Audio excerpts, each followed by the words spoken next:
Okay, so we're also recording in Zoom just in case something goes wrong with the audio.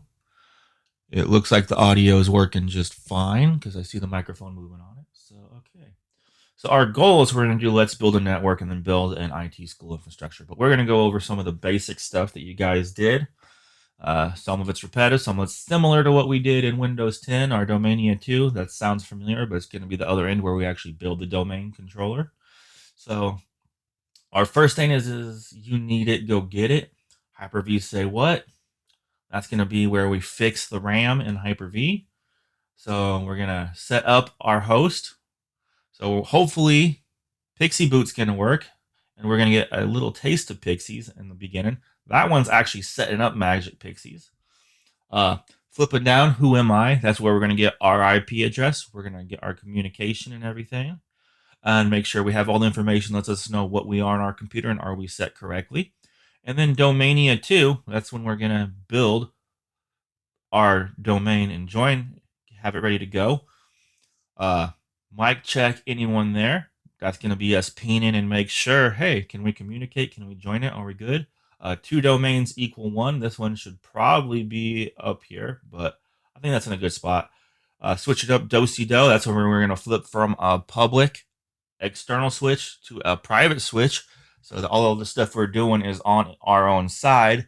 That's because if we want to do DHCP and stuff, we don't want to do DHCP where there's already a DHCP server, like on my live network out here, where you might start handing out IP addresses, but your network doesn't have NAT set up, so you're not going to give anybody network capabilities to actually get on the internet. And they're going to be grumpy because you gave them an address and you told them, oh, by the way, there's no utilities at this address. Thanks for moving in. You have a 2-year lease. Bye. And then the Magic Pixies is doing an install from the network. So we're going to see what might go on wrong, what won't go wrong, and hopefully we don't have any issues with our net card stop breaking like our Windows 10 computer started randomly doing a few weeks ago. So first we're going to build our workstation before we start touching this stuff. So our workstation, we're going to build it and we're going to see if this Pixie server I have, the Pixie Boot, my Wasus, and my WDS. My WDS is working correctly, and see if we're going to be good to go on that. So let's get started. I'm going to open up my VMware.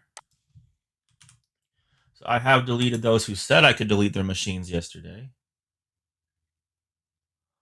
So you're going to just follow along or take notes as we're doing this, and then the video will be up later, and then you'll be free to start doing it. Looks like this server got paused on us, but we don't need that for this exercise because that doesn't have anything we need. I'm going to connect to 1B server just like you guys do. All right. And I'm going to make sure people's computers are turned off so that I'll use the shutdown to it. I'm not going to do power. I'm going to do the shutdown, and it'll shut down the guest with like you're hitting shutdown in the machine.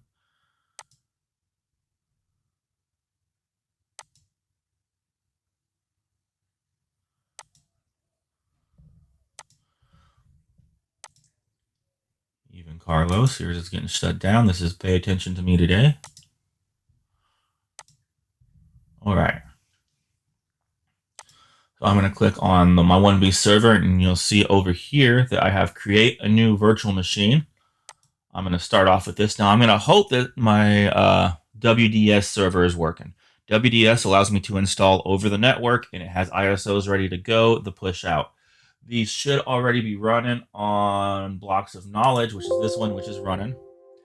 So I'm just going to go next. I'm on custom. If we do typical, it's going to want us to put an ISO, and then it's going to want us to put keys and everything in there. And it's going to mess up. It doesn't work very well with our evaluation if we do typical. So we'll be working with custom. And we're going to store everything on our student VM. Now that's why I need to delete some of your guys' machines. So when you're ready to do stuff, when you're done with your stuff over here, let me know. Or you get at least email all your stuff to yourself so you don't lose it.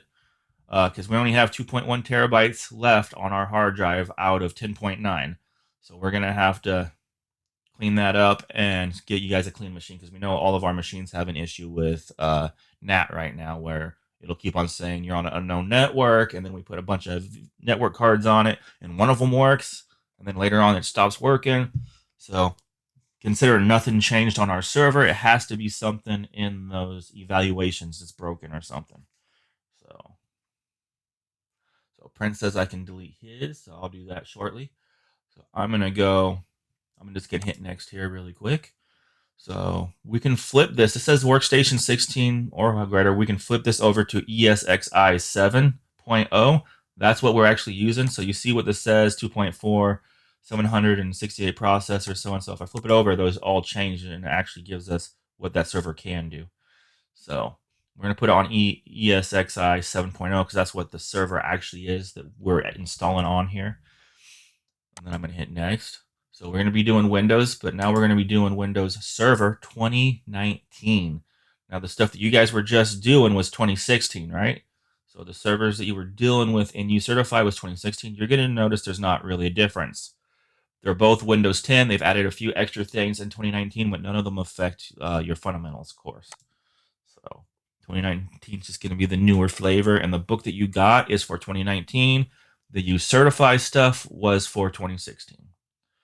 So I'm just going to move next. So again, we're doing 2019 for these.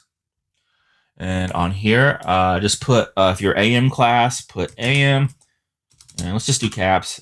AM. If you're PM class, I want you to put PM here. Since I'm the instructor, I'm just put AM, PM, like we're going to the gas station. And then I'm just going to do dash in my initials. Keep it simple, stupid, right?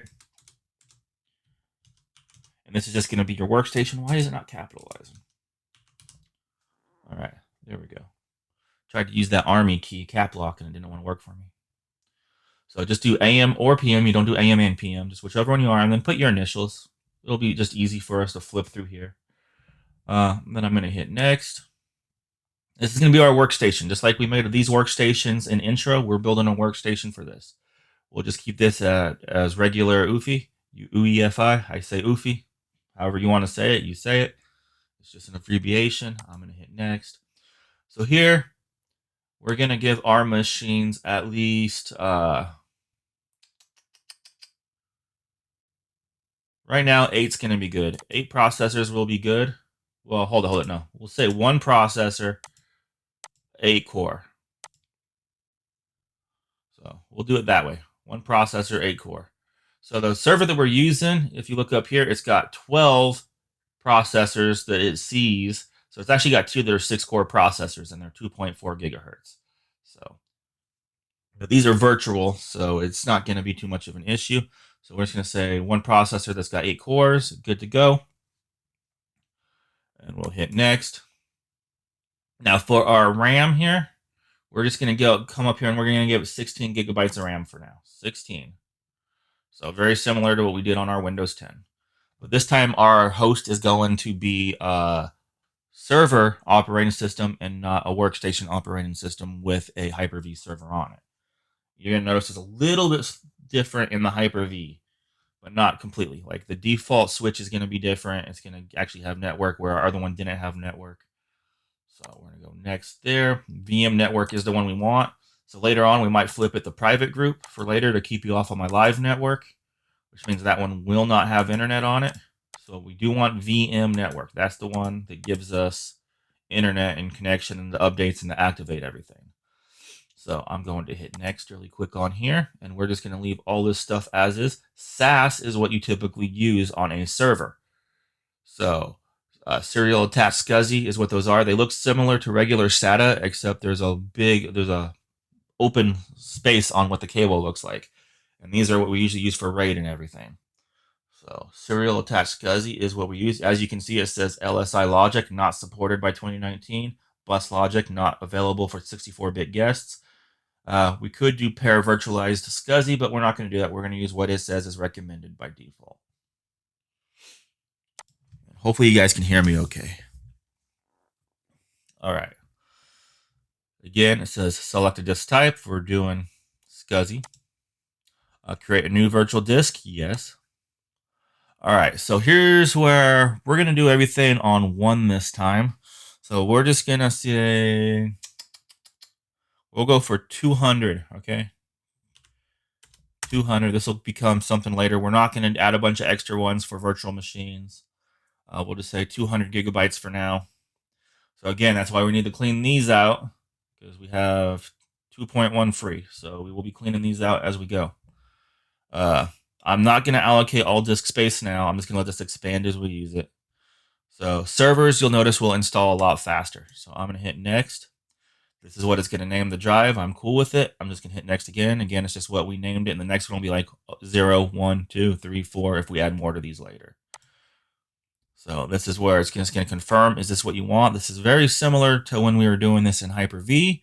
It's just giving us, hey, this is what you want. Now, we want to look at our custom hardware really quick. So we're not going to use this right now. If we wanted to install from an ISO, this is where we would pick it. But we are going to see if the VM network, if we can use the WDS and deploy from the network. So I'm going to hit close really quick on this, and it should be good to go as is. So I'm going to hit finish. Actually, I don't want this to power on, though, from the beginning, because sometimes it might try to power it on before it created it. So I'm going to go finish. I'm going to see that I'm over here. Now, there is a power on option where you can tell this to start up to firmware. You see that option right there? So if this doesn't give me the option to boot off a Pixie boot when I turn it on, I can click on here if I don't hit F12 in there, and I can power on to firmware and set up my firmware to boot from network. So for now, we're just going to see, hey, are you going to power on? So it's going to power on, and if everything's working correctly and it sees the network, which it looks like it's trying to, I should get something that says boot from network. There it is right there. I'm going to hit enter. So my WDS is working. So I'm pulling the installation from the network right now. So where we do the magic pixies is we're going to set this up from our server side and do it. So if this does run into a problem here, then I will do option B, and I will use the ISO from the server. But we will see if this works as planned, which usually doesn't happen for us, but it looks like it's working. So this does take a bit longer than if I was doing this right off the ISO, but this would be if we're doing a mass deployment. So when you hear zero touch, light touch, high touch, this is the one that's mainly considered a light touch. Now, in your uCertify, it says that you can do zero touch deployments this way, fully automated, but for the most part, you're doing light touch deployments with it. You have to set up extra scripts and stuff to do it that way, and nor do they show you how to do that. Usually when you're talking about a zero touch deployment, we're talking about Service Center Configuration Manager. That's the one that they're usually referred to as a zero touch deployment. So this seems to be taking forever. So we'll let it go. I'll fast forward this if I have to in there. This is why I don't want us all doing this at one time, because it could cause us some issues. So for some reason, the VMware seems to want to network everybody with a 10 gig and not one gig connections to each other. So this is taking forever. Usually this is loaded up by now. So, and what this is pulling everything from. Where's my mouse? Control Alt out of this. All right. So it's pulling everything from this server right here. So let me show you what's going on in the background here.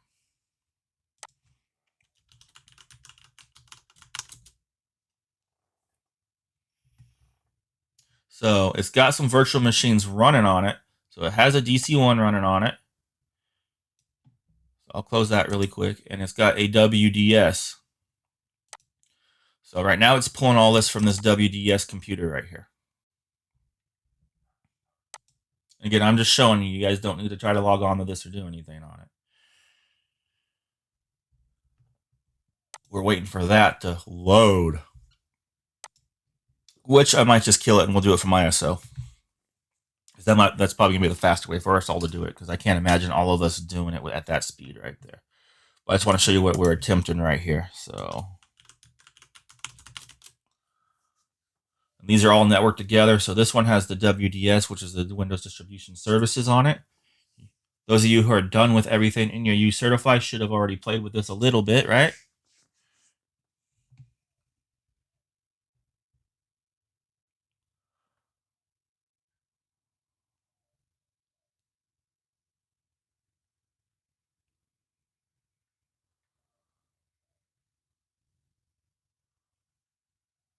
All right. Looks like this server just might need some extra resources given to it too. That might help it also. But let's see. So again, we're using nested virtualization, so this isn't the best. You would never do this in a production environment. You wouldn't put a Hyper-V in a Hyper-V. This is just for learning purposes.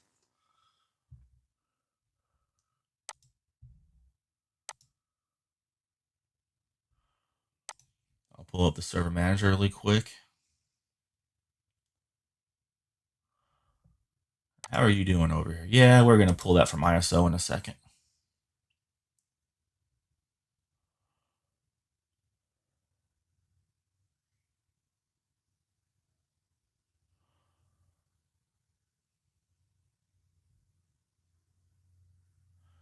What I need is to do a dedicated one on a non-virtual machine to do this for everybody.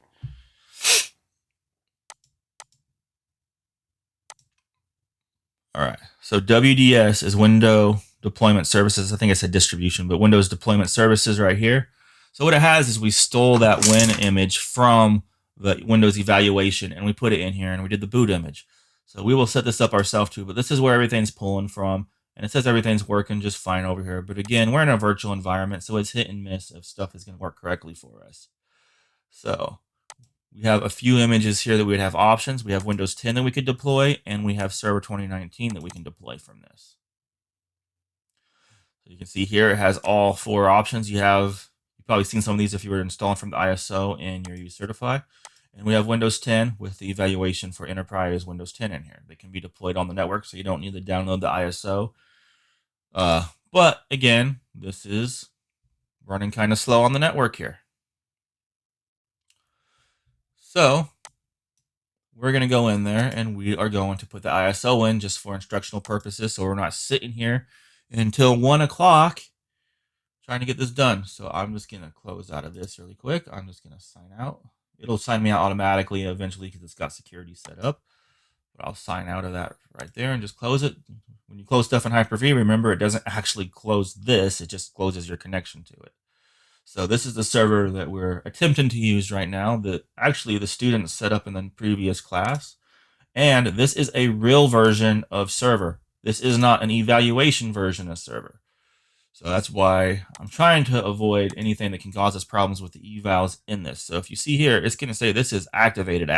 This is not an eval. There's no evaluation on the desktop here. This is a real one that I paid for. Not Cybertex. I paid for this. So let's see what's going on over here. Yep, this is taking too long. So we tried. We failed. I'm going to power this off really quick. So remember, I said we were going to plan B if that was going to be the case. It was working, but it's not working to my liking. So I'm going to go right here. I'm going to say use a image file browse. Now we did this before. We have to come up here. We're going to go to COVID-1. And then it's going to show us data store, student VM, VM images. VM images means your virtual machines, not the ISOs. We're going to go to data store 1. And we're going to go to ISO here. We have some other ones in here for other classes, Linux, pfSense. pfSense is one I'll probably replace my router with. If you guys are familiar with that or want to play with it, go ahead. It's free. I don't mean on here to play with it, but like I recommend you playing on that in a virtual machine and see, because it lets you do everything you learned in Network Plus.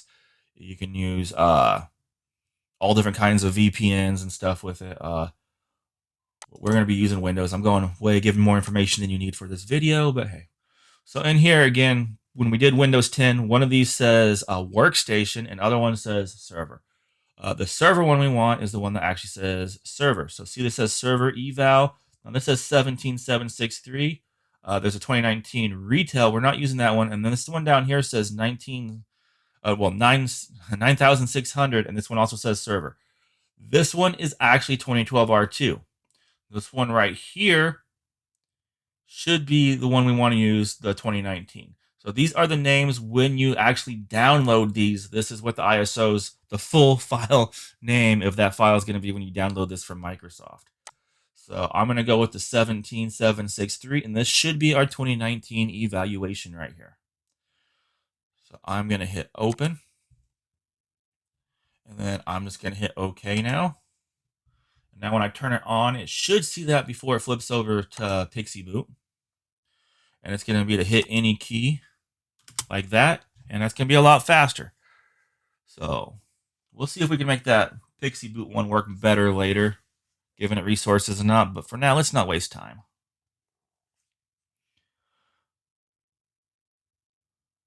Again, we're just building our workstation. Once our workstation's built and we have the Hyper-V in there, then we can start actually doing stuff inside. So our options, we should be fairly familiar with these by now. Let me take this full screen just so it looks a little bit better. So we have our language to install: English, time and currency, English, and keyboard or input methods. In very old versions of Windows, you would also been able to pick your time zone here. I have no clue why they got rid of that. I'm going to go install now here, and we should have 4 options when it pulls up.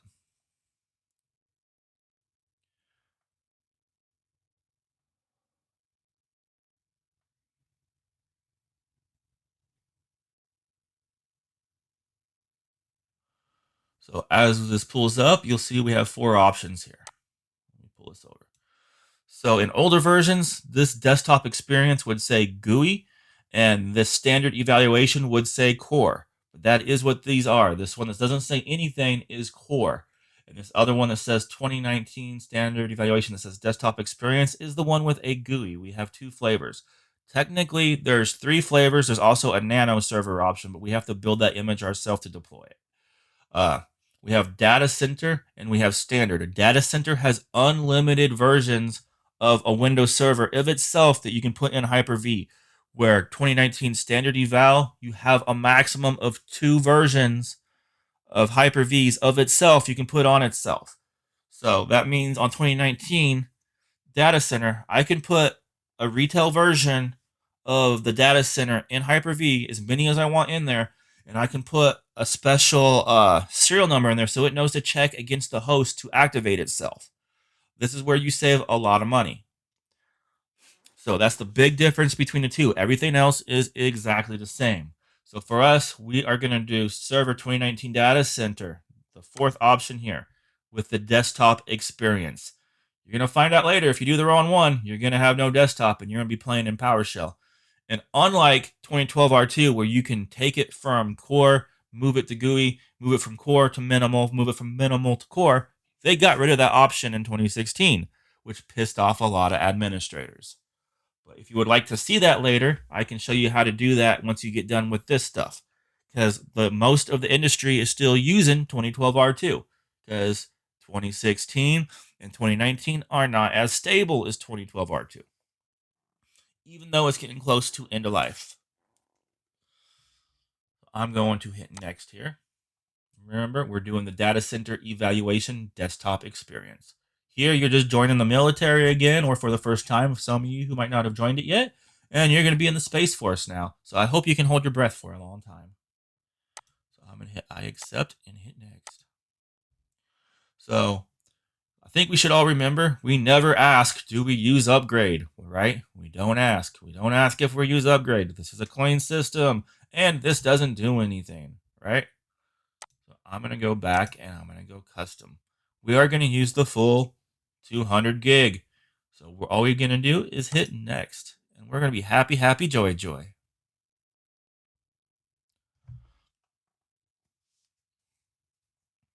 Hopefully. Now, Server usually installs a lot faster than Windows 10, even though it's Windows 10 based. But it doesn't have all the bloatware of Windows 10. So if you're doing evals at home and you don't want to pay for Windows, just use a server evaluation and put that on your computer, because it'll give you everything you need, and you'll have a lot longer evaluation period on it. I probably should have restarted the server before I did this, just so I could cheat and make this run faster, but this is going to run at the same pace. You guys are going to do it, but this will be done quick. So now, does anyone remember something that we have to do so that our Hyper-V doesn't play around with us and make us angry? What's one of the things we have to do when we get into here and we're setting up our host?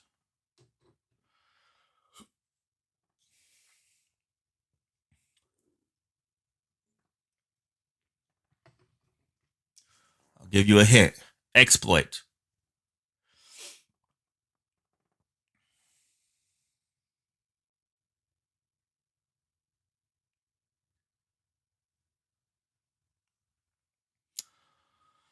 So we're going to have to set up the exploit protection, because the exploit protection will cause our Hyper-V to restart randomly on you and make you angry. We're going to have to set up the exploit protection. Also, we probably want to set up the virtual memory, correct? Because the virtual memory is going to help our machine run a bit smoother too. Since we are in a virtualized environment, we're all kind of daisy chained to the RAM and the North Bridge, South Bridge, and all that fun communication with these processors. So that's just going to give us an extra buffer between our communications and make our stuff run a bit smoother. And we're going to all cross our fingers and hope our network cards don't say unknown network and start randomly breaking on us. Because that was a new experience that I have not figured out the cause to it yet.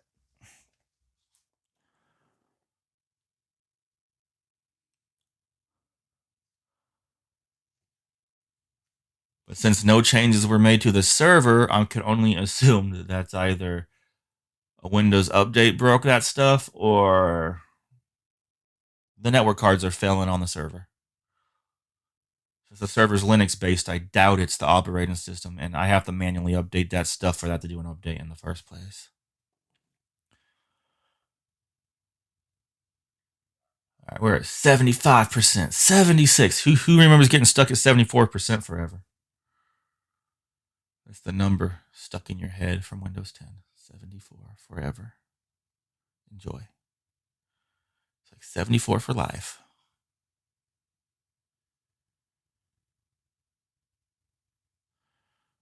So again, the deploying part takes the longest. Getting everything set up initially takes the longest time. And then you guys, once we cover all the basics and make sure you guys know what I expect of you, you guys are actually going to be working as a team, building your own network together. You're going to plan it, you're going to deploy it, and you're going to make mistakes. It's okay. I'm expecting you to make mistakes. This is going to be a learning experience.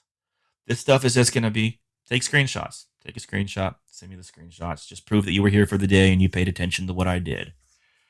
So I'm going to give you some online software for doing flowcharts, and I'm going to tell you, hey, draw it up before you put it together.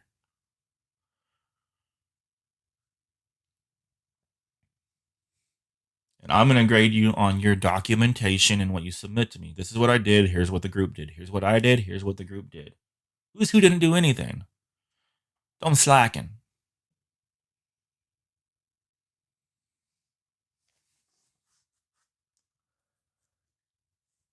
And hopefully you learn as much as I can give you out of this. So I'm going to hit restart now because I ain't got time for those few seconds there. You guys don't need to hear me gabble. Blah, blah, blah, yakety smackety, blah, blah, blah, blah, blah. Right? Let's get to the meat of this. We've done the U-Certify. We've fallen asleep. We've done the labs that made no sense to me. Let's put these pieces together. Just think it is your first COVID shot. Now we're going to do the second one. This one's going to hurt.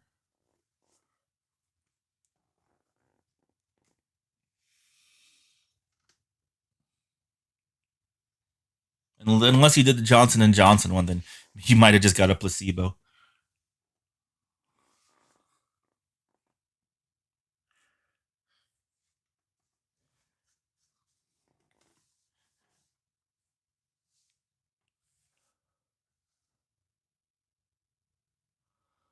Starting services, getting ready. Yay. I like doing servers because it's actually, I feel like I'm building something and I'm making the water flow where I want it to flow. So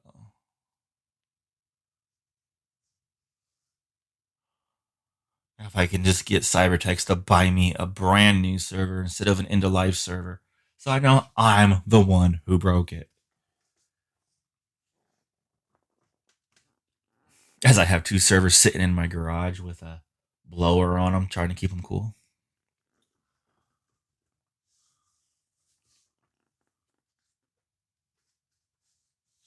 They sure as heck ain't gonna get dusty though. You know those blowers that you use to dry out carpet? Yeah, that's what I have blowing right into the two servers.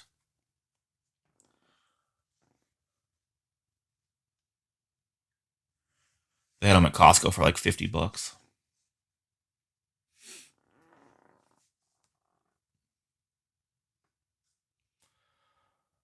Here we go. All right. So, unlike Windows 10, where the administrator account is disabled, you can only use the administrator account for installing a server. So, right off the bat, you have to pick a password. But we don't have to answer any stupid questions. What password are we using, guys? Ah.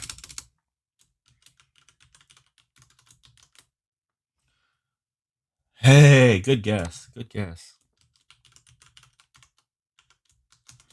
So again, if you didn't see that in chat, server 123 exclamation point. Not whatever you want to use. Because if you break this, you know what? You're gonna have to start all over. Don't break it. Don't break it.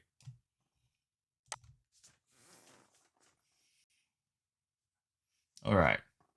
We're gonna get any. Let us take care of it. Nope. Just nothing but business. So what is it? Control Alt End. Is that the one we wanted here? Or Control Insert. There we go. Control Alt Insert. And then the password we just did.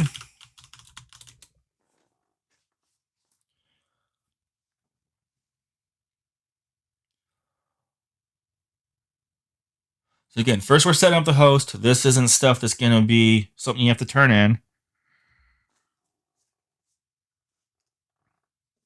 So someone already put the link in there for something we've previously done. And that's the evaluation link to Server 2019. We will be doing that once we get stuff set up. Looks like our network's working. Hit yes on this when it pops up. So far, so good. So there's a few things I check when I first install these, right? So the first one just popped up. Is my network working, right? The other thing that's going to pop up is the server manager. So I'll come back to server manager. What the heck? What's going on here? Why is it making me draw? Stop drawing. All right, I'll minimize that. It has a southern draw automatically for some reason. All right. So first thing I want to check is my network. What I expect my network to be. If it is, am I activated? Yes, I'm activated. If that's not activated, there's probably an issue with my first check right here. So these are two things that I look for. So when we do the checklist IT buy, these are what I'm talking about. We'll do this again more in depth. We're going to go further, but since this is our host, it's kind of important that we have that, right? So let me clear those out. So those are the first couple things I want to check. The third thing I want to check before I'm even doing anything is this. Is my time correct? Time is the most important thing on any computer. Everything is based on a clock rate. If you're trying to do updates, backups, and your time's wrong, it's going to say there's an error. There's something wrong. Are you hacking me? Goodbye. So it tries to set in your time to sometime in the past or sometime in the future and try and pull updates or try to download stuff from websites. A lot of ones will give you problems because your time is in the future. And they're like, no, this isn't possible. All right, so now I'm going to go back to our server manager because this is where our initial setup should be. I really don't know why in Use Certify where they have everybody go through Windows Administrative right there. I don't know why they do that. Everything is there. That is correct. But Microsoft definitely wants you to know that everything's right here. Right there. So we're going to do this by the numbers, which is why there's numbers in front of us. Configure this local server. Go figure. Number one. We'll go right here. So all those things that I was just looking at, slide this over here. Am I activated? Is my time right? Well, my time's not right. I'm not in Pacific Standard Time. I'm not back home. No. So we're going to change that to Central Time. US, Canada. And then OK. And now my time should be OK. 9:46. Now I know if I'm going over. Not that I ever tell you when your breaks are, but you know you take breaks when you want, or just let me know. Coming up here. So IE enhanced. This is what will give you some problems with, okay, computer, whatever you're doing while you're flashing on me. I guess somebody's looking at my screen right now for some reason. So this enhanced is what lets this work correctly. So if you're trying to download stuff here, it's going to ask you a million questions. And right now, this is legacy. They haven't put the new Edge browser into 2019. That's because they're coming out with 2021 this year. So we're going to get server 2021 at some point this year. They have it in my MCT. So it is coming. So if I try to go to websites and stuff, it's going to ask me a million questions. So I just use AOL just because I'm old school. So www. I don't actually use it for anything in life. It's just, 3 letters I got to type. And everybody has it in their history memory. Like, oh, that's OG. That's OG internet. So now you see all these questions. Oh, you need to do this. You need to do this. Is it trusted? Is it trusted? Let me annoy you with a million questions. It's like, you know what? I liked you until you started opening your mouth. And now, just go away. So as you can see, it's not going to be nice to me here. Also, we're on my network and AOL doesn't play nice. Actually, no, it should be okay on that computer. That's on the other end of the network. That's not going through this stuff that'll cause problems. So if we turn this off here, enhanced session for administrators only, you don't want to do it for users. Once you put a domain controller or something on something, users can't go on it in the first anyway. They don't have permission. So I'm going to turn this off just so we can go get the stuff we need to do our job. So I'm turning that off. You'll notice this does not update here. It doesn't say, oh, he turned it off. Well, it is off. Just this is like web page HTML here. So you have to hit refresh. And now it says off. So going up, install updates automatically using Windows Update. No. We don't want to play that game. We do not want to play that game, right? So we want to go into advanced options here. And we're going to say, where is it? This is not showing everything in here.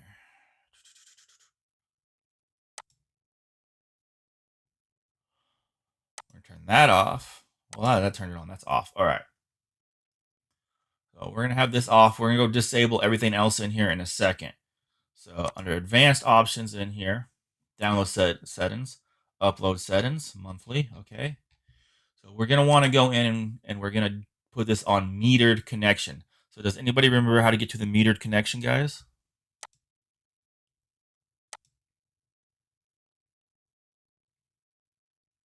All right.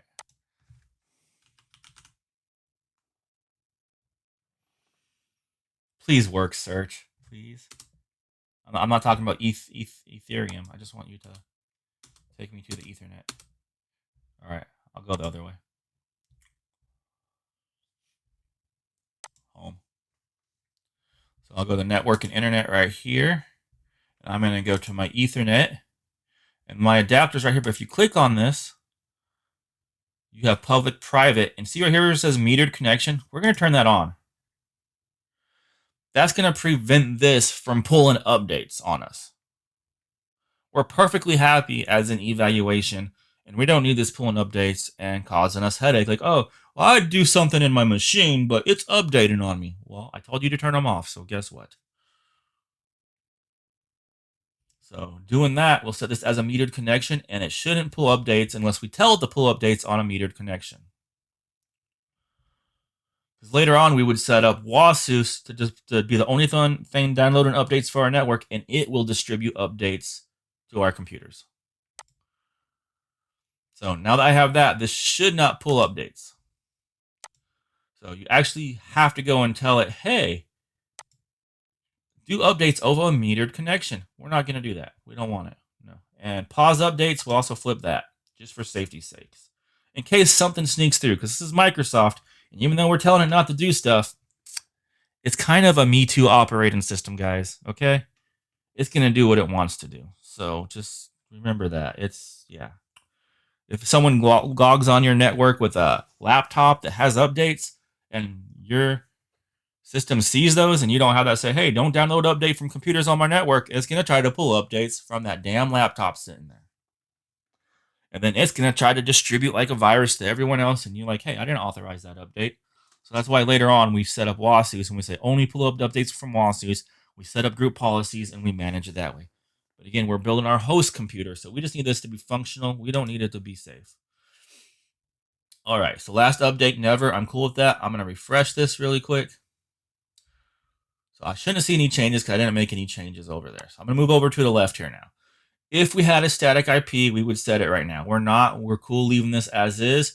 We do want to turn on remote desktop right here. We'll say allow remote connections. This is the same thing that we turned on when we went in the system properties on Windows 10. So if I hit OK here, you probably recognize this from Windows 10, right? System properties, remote, advanced, hardware, computer name. We also have our other stuff here. So if I hit apply, now I can remote into this computer. Now, the other thing we want to do while we're here is let's go to advanced, and we have our virtual memory and our performance. If we go to settings here, you'll notice by default, it doesn't have checkboxes in here. Now, the difference between let Windows choose and best performance is just unchecking that one checkbox right there. So we'll hit apply on that. We don't need any of that stuff. We'll go over to advanced, and we're going to go to our virtual memory again. So we gave ourselves 16 gigs, right? So let's give ourselves 3 times 16 gig. Someone shoot me what that number is in chat. 3 times 16 gig. Remember, 1024 times 16 times 3. I'm just going to use whatever you guys give me, whether it's right or wrong. I'm going to use it. So what do we got? Nobody? Nobody? Nobody? No. I need it in megabytes. In megabytes. There we go. That works for me. Ah! Effing number lock. 49152. We in the hood now. So we could start with 16 if we wanted. So let me just go cut that. I'm going to put that over here for maximum. And I'm just going to do 1600. And it's not exactly 16, but 1600 close enough. 100. All right. 1,000. 1,000. Yeah. Sorry. I'm dyslexic. I say one thing and I do another. Don't mind me. You know what I'm trying to do here. All right. I'm going to hit OK there. That set our virtual memory. Now, at that point, it should ask me to restart my computer. Some of you at that point, it'll pop up and says, you need to restart your computer for this to take effect. It didn't do that to me just now. It should have. It should have done it. But while we're here, let's go name our computer because we're going to restart it after that anyway. So I could have gone to rename the computer where I just was, right? Let me refresh this because I want that to update right there. All right, we're enabled. All right, so I'm going to click on here where it says computer name. This is where I can change my name. This is also where I can change my work group. But all this stuff lives right there in system properties. This is all right here. Everything is right here that we just did. So we're going to go to right here, same way we did it in Windows 10. We're going to go to change. And I'm going to have you do exactly what you named your virtual machine up here in the VMware. AM or PM, whichever one you are. If you do both, if you're AM and PM, put both. I don't care. Put both. It's just going to make it easier for me to filter you out later. So I'm going to do AM _ PM for me because I teach both classes. And then dash in my initials again. Remember, we can only do like 15 characters here, and then it'll get mad. Some of you, like Carlos, has a name that's got every single letter in the alphabet in it. So it wouldn't fit there. So that's why we're doing initials. Hopefully none of you have the same initials. If you do, come up with a solution. So I'm going to leave it at that. We're not joining any domains. We are just going to be our own little host here. So I'm going to hit OK and yes.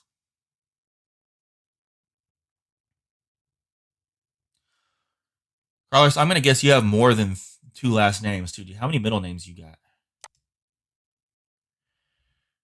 I'm going to hit close right here, and now it's going to ask me to restart my computer. So I'm going to say, hey, yeah, I'm cool with that. Restart. So there's a couple other things we're going to need to do. We need to install our VMware tools, right, so that we can actually resize our screen on here. And we're going to need to do the exploit protection and go and make that subtle change to that because that's going to cause problems with our Hyper-V. Why they don't just automatically make those changes when you install Hyper-V, you've got me, but it does cause problems. As of the class before you guys, it started causing problems, and I had to go into the forums and fix it. All right, so back in here, Control-Alt-Insert for VMware, Control-Alt-End for Hyper-V. Remember that. 1, 2, 3 at exclamation point.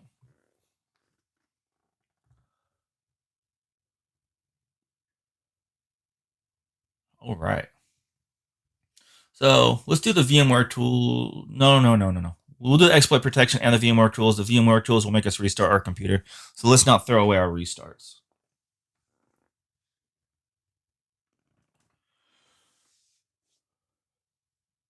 And again, Server Manager will pop up automatically. You can tell it not to pop up automatically. And this other one's going to pop up that says Windows Admin Center brings together news and familiar features, but that doesn't have half the stuff you need to actually set up a server. So after it's set up, you can manage it with that. But it really sucks for trying to set stuff up. And it's all HTML based, and you have to do IIS and all that stuff. So we'll use what comes in front of you first, and then PowerShell stuff, and then have some fun. All right, so we're back where we started. We can always tell this not to show this, but for now, I'm just going to close it because I don't need that for what we're about to do. So we're going to do the exploit. So we can just click that start button. Remember, we start typing EXP like we're playing a video game, and we get some experience here, and exploit protection shows up right there. Exploit protection is under System Security, Windows Security, and it pops up exactly like it did on Windows 10 because this is Windows 10 with server software on it. I think it's like 19.0 something. We'll double check the version of it. I'm probably wrong on that. So we're gonna go to the program settings, and it's not gonna be here. So someone want to tell me why it's not here yet?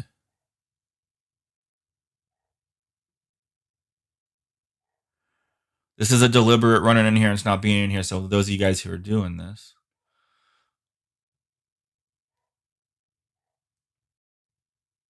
we haven't installed Hyper-V yet, guys.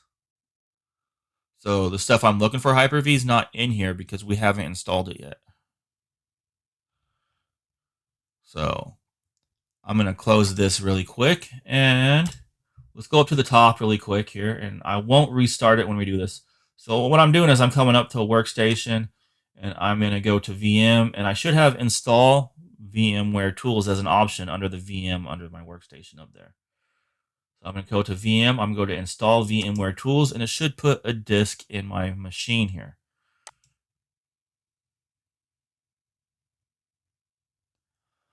It'll pop up right here shortly. Or I can come over here and try and catch it before it does it. Usually you can catch it before it does it. So it's right there. If I double click it, you'll probably see it pop up down here.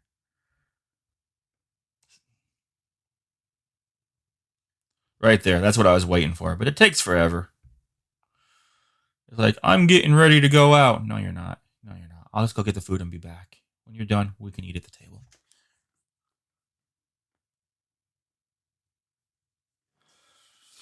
So if you notice, I do this a lot. I'll run in, so I can run into the problem I've seen students run into all the time. So I've got my little, I took the wrong path. Let's go backward a little bit. I always do complete installation here because I just don't want to play with this later. And this is going to allow our screen to resize and to network better and run smoother with our virtual machine. So this gives it all the drivers it needs for the virtual hardware to work correctly.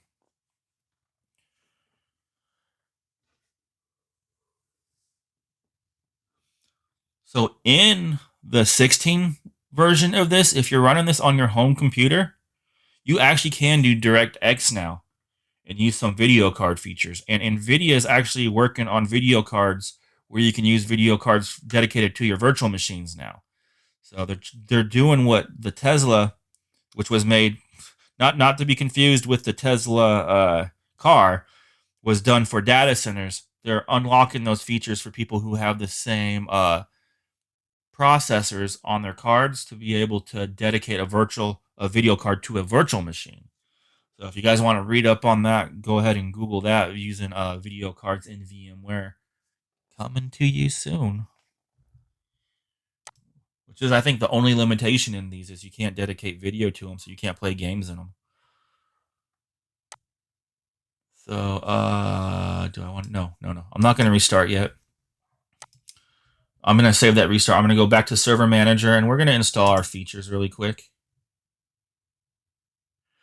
So you'll see we have option 2, which is add roles and features when this opens up. So once you initially set up your local server, and then you're going to start setting up roles and features. And then you're going to set up other servers to manage where you add them to here because you can manage all your servers from one server manager if you're all on the same domain. And then you can create a server group where you break those into what those servers are doing, and we can connect the server to the cloud at the end.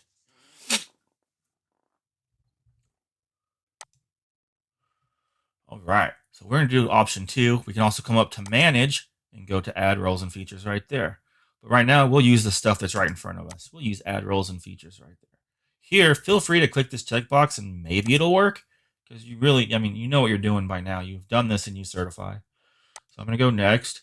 We're doing role-based or feature-based. We're not doing remote desktop service installations. We're just using this.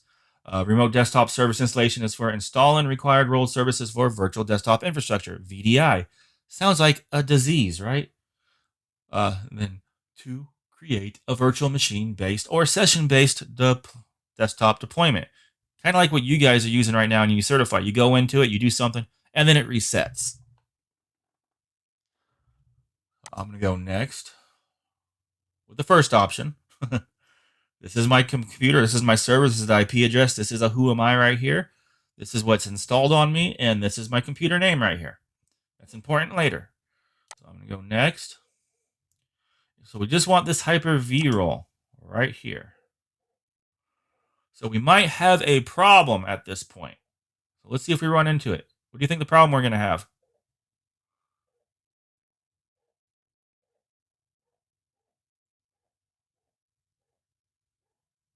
I'm going to hit add features and we're going to see if it's going to kick me in the cojones. Right there. So this says Hyper-V cannot be installed. The processor does not have the required virtualization capabilities. Don't panic. Don't have a heart attack. Let's hit OK really quick. So that's because we don't have it turned on our capabilities over here. So we're going to go up to settings. We probably have to turn the machine off to do this since it's a hardware change. And processor. And we need to check these two checkboxes. Virtualization engine. Virtualization Intel VT-X/EPT or AMD VRVI. So that just means if we have an Intel processor, it uses VT. If it uses AMD, is AMD-V. It's their own fancy name for the same thing. So it's grayed out. So I'm going to have to turn this off to make these changes. So let's do that really quick. Let me hit cancel right here. I'm going to hit cancel right here. And I'm just going to shut this down properly. Not up here. I just do this when I'm in a hurry. I can break my machine. So always shut your stuff down properly going right here. Servers need to know why I'm being shut down. They're always going to ask you, why are you doing this? Is it unplanned? No, this is planned. I'm going to say planned. Good to go. So I'm going to shut it because servers are meant to be running 24/7, right? When they're done, when you turn them off, they're no longer a server. They're not on. They're not a server. So now that I've done that, I'm going to go to edit my virtual machine settings. I'm going to come over here and I'm just going to click on my processor and I'm just going to click these two checkboxes right there. That's it. That's the only reason why I couldn't do that because those two checkboxes were not clicked. If I hit OK and power this thing on, now we're going to be good to go, guys. Again, this is in case you forget to do it. You see why it did the error message.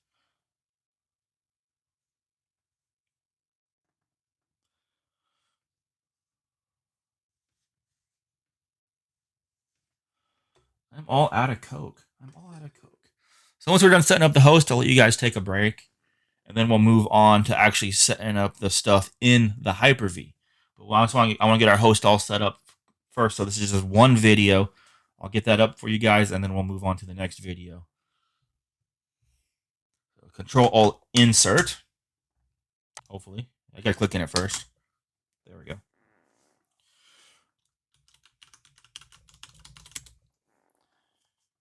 We should get lucky, and the screen should resize at some point here.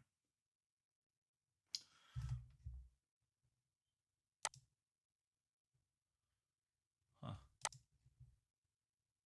I might have to double check why it's not doing it.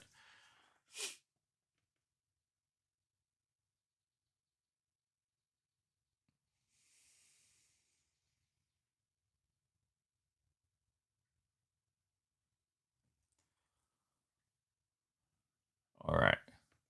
So we're back in here. Now we're going to try and do it again. We're going to go install Hyper-V really quick. Because technically I just restarted the computer, so my screen and stuff should have done with the VMware. Just in case I might run it again, just in case something went goofy on it. All right, so we'll go back to add roles and features. Again, this will just pop up automatically. Usually you have to wait for this Night Rider thing to finish, but I got lucky. I clicked on it just as it finished. I knew that was going to happen. I'm special. Role-based feature or feature-based. Our server right here. Remember, in the future, you can have tons of servers here that you're managing. You can manage them all from this same spot. We can also just set up a virtual hard disk and set up in a virtual hard disk too. But we're going to go next here. And now we're going to click Hyper-V. And if all our stars align, we should be good to go now with this. We're good. No error messages. We're going to go next. We're not going to do any features right now. This is just going to be a Hyper-V server for us to do stuff in our Hyper-V. In case we break stuff, we can fix stuff in our machine. We just think of this host as like if you had your own computer in the classroom, that's what this is. You're setting it up though. So here is where we're going to pick what Ethernet is going to use to communicate with the network. This is what our default switch will be set to. So our default switch was a internal network, a private network on Windows 10. On a server, it knows that that's probably going to be on an external network. And on a server, you usually have multiple network cards on it. So we're just going to pick that for now. Ethernet 0 and hit next. And hopefully this doesn't start breaking it on us. We're just going to allow this to stay exactly how it is. So this says allow this server to send and receive line migrations over of virtual machines. We can just leave this as is. We can also leave this as is. We left enough space on our C drive to do this all on the same hard drive, so we're not going to add one this time just to save us time. So this is just going to save its default location on the C drive. We're just going to leave it there. Again, best practices would be a completely different hard drive that your OS isn't on, but no matter what, all our stuff is on the same hard drive because we're on the same RAID array. So restart the destination server automatically if required. It's going to require it, so we're going to do it. Lots of restarting, right, guys? And don't make a bunch of changes and then restart. Make a change, restart. Make a change, restart. Because they might interfere with each other if you don't do it. They don't tell you that in the book, but just from experience, trust me on it. Here I'm going to go install.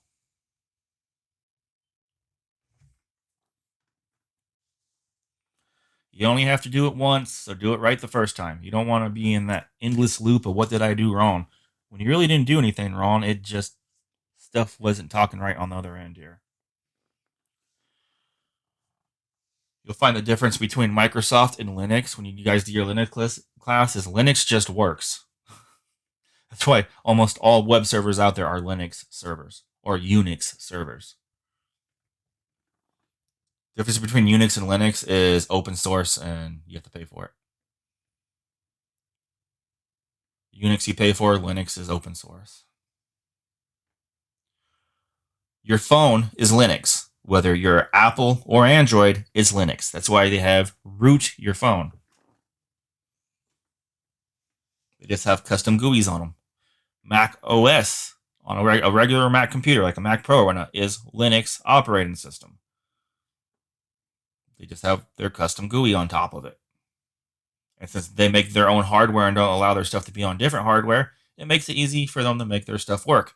Which is also why gaming on a Mac sucks, because if anyone's tried to put game on a Linux computer, even though the graphics card works better, not too many games support Linux. You have to use Wine or something fancy just to get your game playing on it, or an emulator. But if you benchmark a video card on Linux compared to Windows or Mac, it runs better.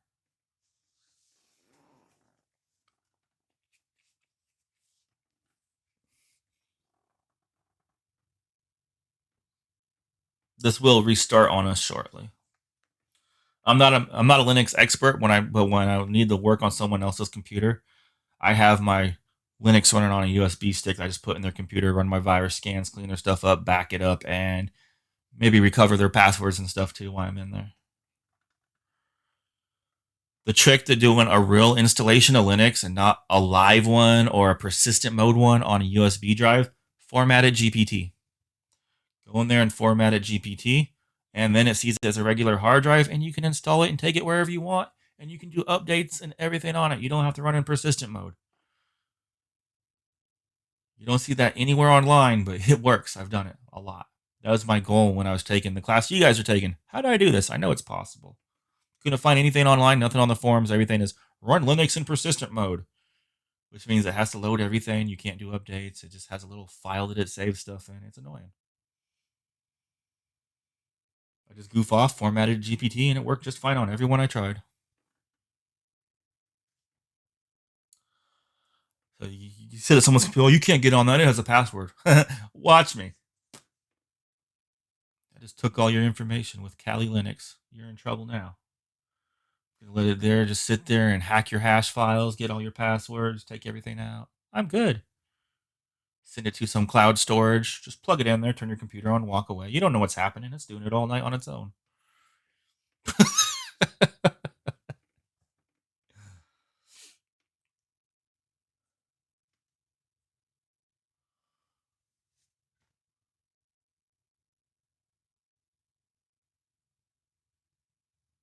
Nice. All right, we're back in. Control Alt Insert. Yes. Now we can go and make that exploit protection change. Now that we've installed Hyper-V. I'm going to go server123 at exclamation point. And I'm in. It seems like the Hyper-V stuff, well, the VMware tools still aren't letting me resize my screen here. I might have to run those again. We'll do that after the exploit protection change. So the exploit one, even if you don't remember what you're supposed to do, it's always the last two. Always the last two.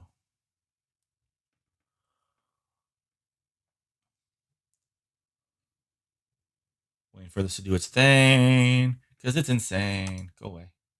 Go away. Go away. You're adopted. No one loves you. Go away. Thank you. All right. Now, EXP. Let's get our experience points up here. Exploit protection. So remember, put this in your notes. Exploit protection. If you're taking good notes, you don't need to watch the video, right? You just need to know what we did. You don't need to watch it minute for minute, right? Like, we did this. This was the goal. This was the achievements. I got my achievements for the day. Scroll to the bottom.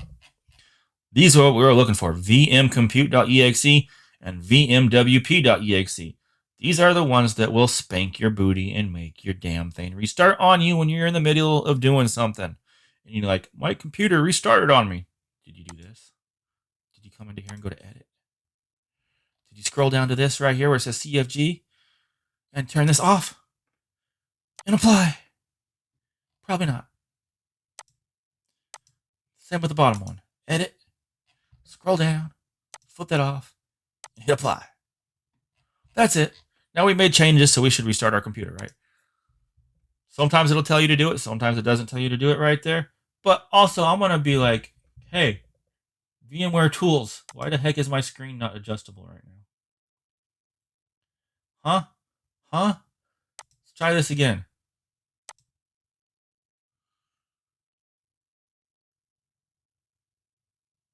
You're frustrating me, computer. You're frustrating me. I'm going to do a repair.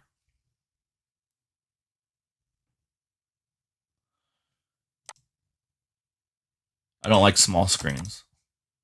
Oh, yeah, now you show up. Now you show up. Get out of my way. I could use some coffee. Man, Tyler's not here. The one person. Are you here, Tyler? No, you're not here. The one person who always has coffee is not here. How rude is that, guys? How rude is that?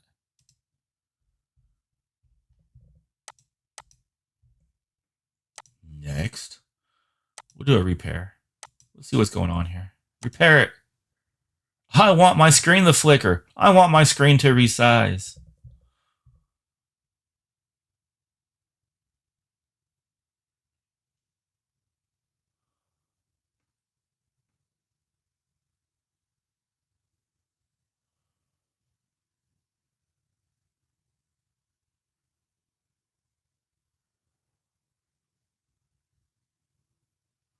The time is now 10:17. Sean just wasted 2 hours and 17 minutes of your life. No, an hour and 17 minutes. I'm sorry, I can't do math. Hopefully doing this in order like this helps you guys remember and actually shows you why we're doing it. Hopefully. I feel like Certify just breaks stuff up so much that it's not actually explaining why you're doing something. I mean, it tells you why you're doing it, but I don't think it's in a way that clicks.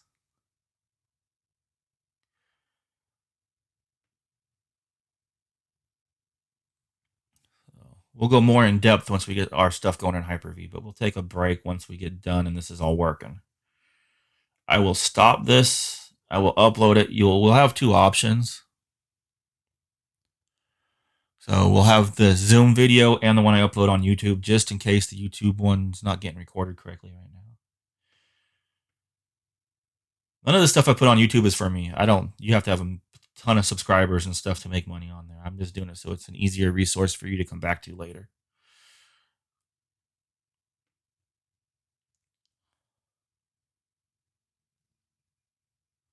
All right, it says it did it. All right, we'll finish. Okay. Yeah, it says VMware tools right there. Hey, you. How you doing? What's going on? You? Yeah. Let me freaking change my screen size. All right, let's restart this. Let's restart it and see if it works. Planned. If not, I'm just gonna be stuck with a small screen, guys.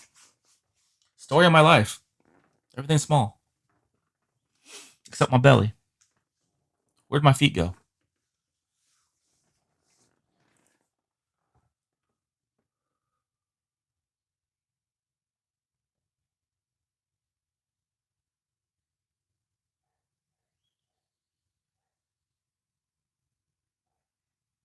My dog says life's rough. Woof, woof.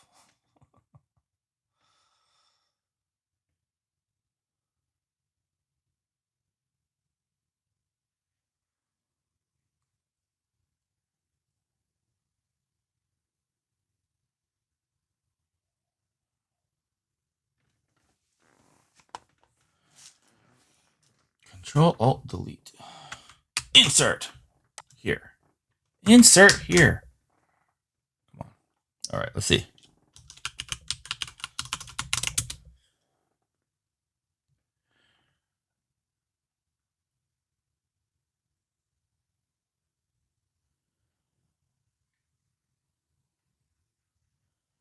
You're not gonna be nice to me, are you? Are you? You?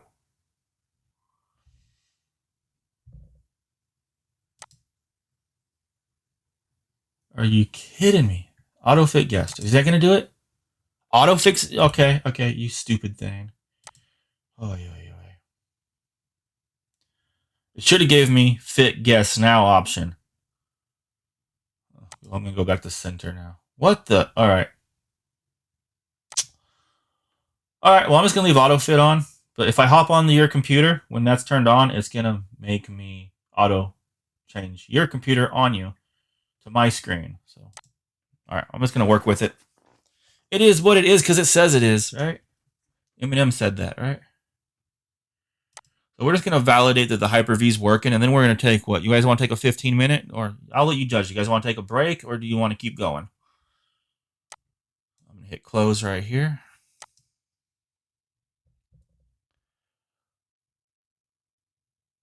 All right. We'll take a quick 15, and then later on we'll take our 20. I'm gonna go down to Hyper-V Manager, which is right here. This is where we're gonna live. This is just gonna be our Hyper-V host for us to do work inside of.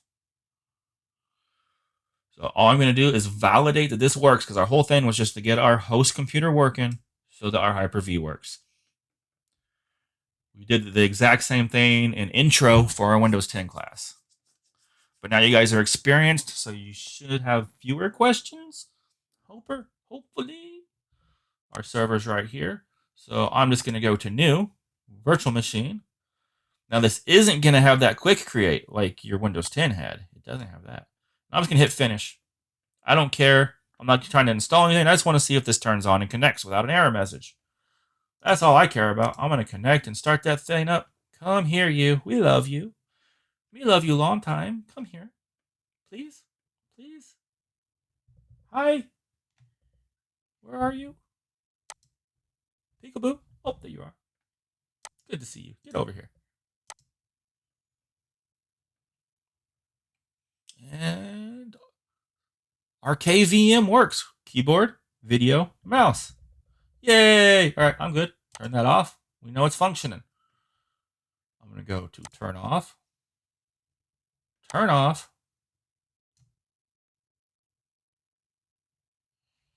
All right. Close that. Now remember, I'm going to delete this.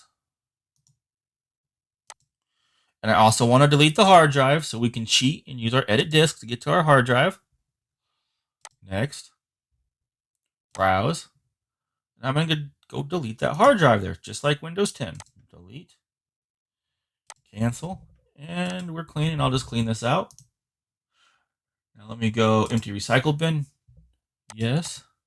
So now that I have this all set up, like I know everything works, I'm going to shut this down properly.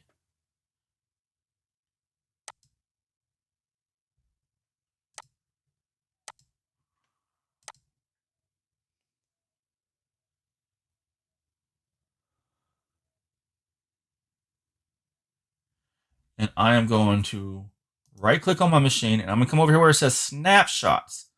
I'm going to say take a snapshot. And I'm going to say clean WS. It's a clean workstation. It's ready to go. I know my Hyper-V. HV, good to go. Whatever lets you know that's good to go. So in case you break something on your host computer, there's a good chance you're going to start doing stuff on your host on accident. This way we can recover to this point. I'm going to say take a snapshot. Now at this point, I have a timeline in VMware where I can go to snapshots, and it's going to say clean WS. And I have my whole timeline here I can play with. So as we get things good to go on here, we can do a checkpoint on this side. In case you break something inside of it, we can go to before you broke your computer. So at this point, everybody, take a 15. Yeah, take a 15. I will see you in 15 minutes. I will put a 15-minute break up on the screen, and we will be right back. I will close that. I will stop my recorder, and I'll try to upload it at the same time here.